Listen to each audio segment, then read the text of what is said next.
Well,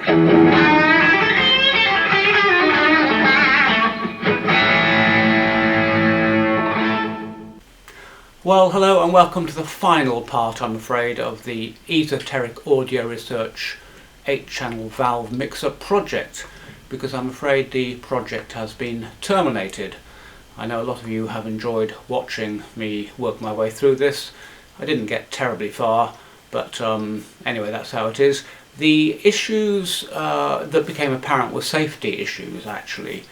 And the more I thought about it, the less I liked the look of this power supply and the mixer, and the more of a kind of dangerous liability I thought it was. So I had a word with the customer, and I think he's wisely decided to retire the mixer. You know, it's had its day anyway. It's very much of its time, and not to risk powering it up, and also to invest a considerable sum of money that would be required to get this working again. And even if you got it working, you're left with a complicated, immensely heavy 3 or 4 person carry mixer, which if it ever went wrong, nobody would fix it. There are no schematics for this. The boards are very difficult to get to, and no one would actually take this on to repair it, and I don't particularly want to see it again in my workshop. So you could end up investing thousands and thousands of pounds to get this working again, only to find in a year it's failed due to this, that or the other problem, and you still got to junk it. I mean, there are about 60 electrolytic capacitors in the mixer, all of which are 40 years old, so any one of those could fail, and all of them need changing. So you're just looking at thousands and thousands of pounds for something which is, in my opinion, probably not worth resurrecting. Anyway, I'm just going to do a short video here to walk you through some of the safety issues, just because I think you'll find it interesting about why I came to the conclusion to not do any further work on this mixer. So let's have a look at a few of them. All of the safety issues on this mixer revolve around the fact that you have here a power supply generating a maximum potential difference of about 580 volts. Now, okay, to be fair, only about 400 volts DC to ground is the biggest ground difference, but there is this minus 200 volt supply as well, so there's nearly 600 volts of HT there. But even looking at 400 volts, you've got a lethal 400 volts DC on this power supply with huge hefty capacitors, meaning that days, literally days after you've unplugged this power supply, those caps have their charge. I measured about 175 volts on the HT after 3 days of turning off this unit. Okay, so that's that. So we have to recognise that we have lethal voltages around on here, and you want to keep lethal voltages well away from any user for obvious reasons. Yet the designer of this, the lethal voltages are just like 3 millimeters away from, they're all on here of course, all the lethal voltages, and they are, you know, 3 millimeters away from this cover top when you put the cover on. Maybe 4 millimeters. And the designer has attempted to mitigate that by, you know, using a bit of roofing mastic to tack on a few rubber feet here to space the case top off. But of course, any kind of pressure on the case top, you saw, if you watched the previous videos, you'll have saw how the problem we have with arcing, literally huge sparks arcing from here to here, and that's, you know, that's more than 4 millimeters. And so the chances of arcing from the HT up to the case top are, in my view, completely unacceptable. Now, if you remember, this unit wasn't properly earthed either. I've done a certain amount of work on the earth to improve it, but it wasn't even, the case lid itself wasn't even earthed, so that could have become live. You could have touched it and it would have killed you. The thing about 400 or 600 volts DC is you don't get many second chances.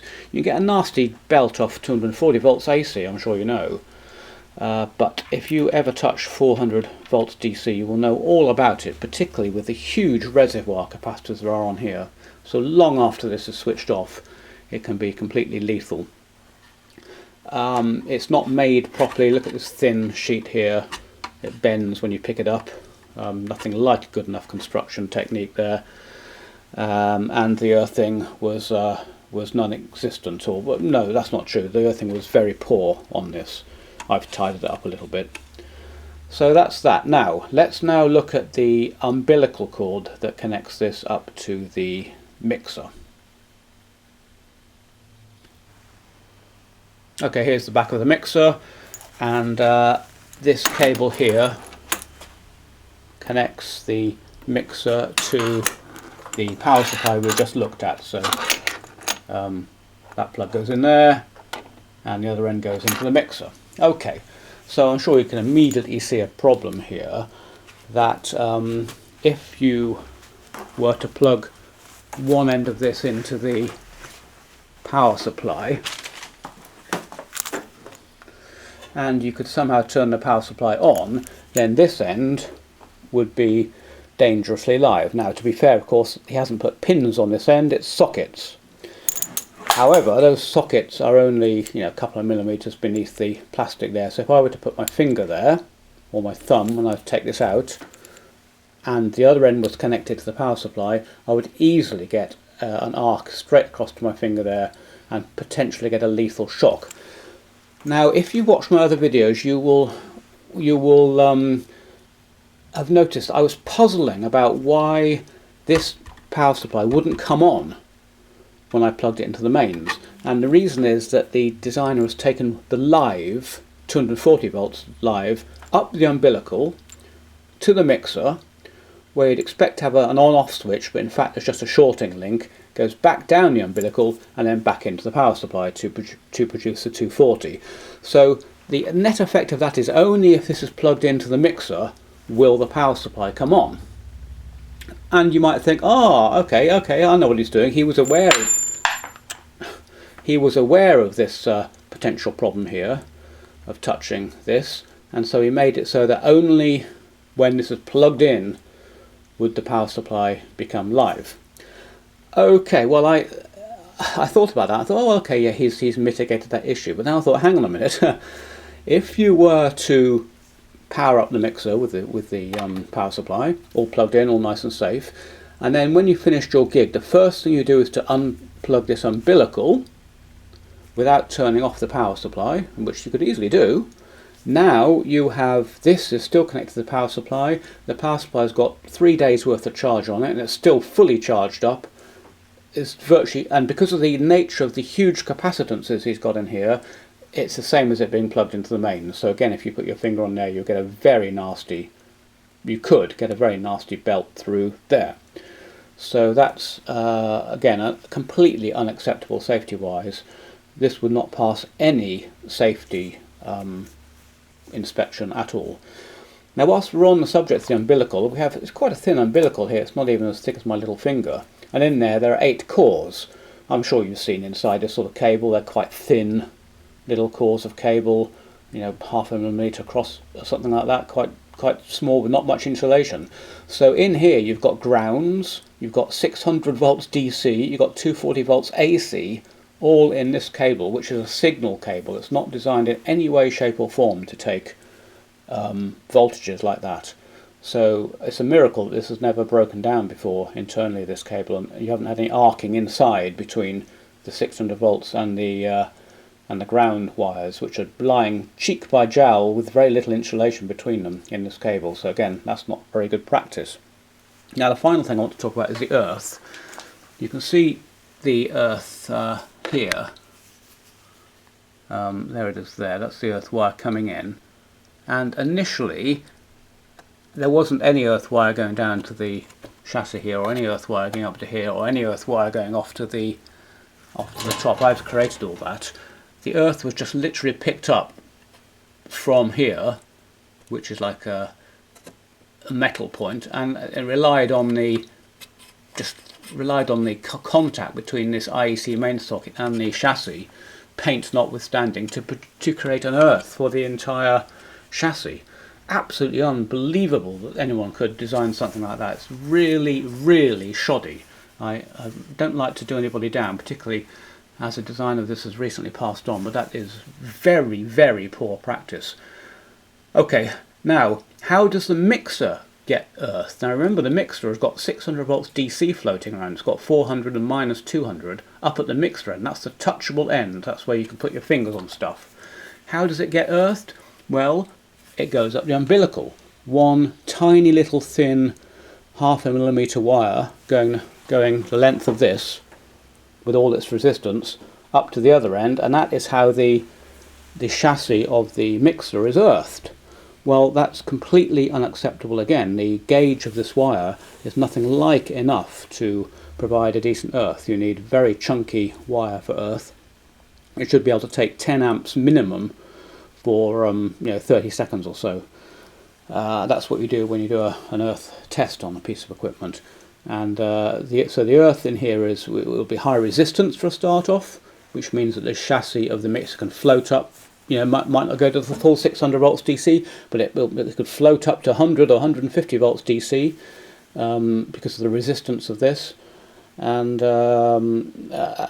if any serious earth current were to flow, it could easily just pop the wire in here, effectively like a fuse, leaving the chassis unearthed, completely floating up to whatever voltage was causing the problem. So again, very, very poor practice, totally unacceptable, and wouldn't pass any safety test. So you've got 4 or 5 major problems here with this design of this power supply and the way that he's earthed the mixer.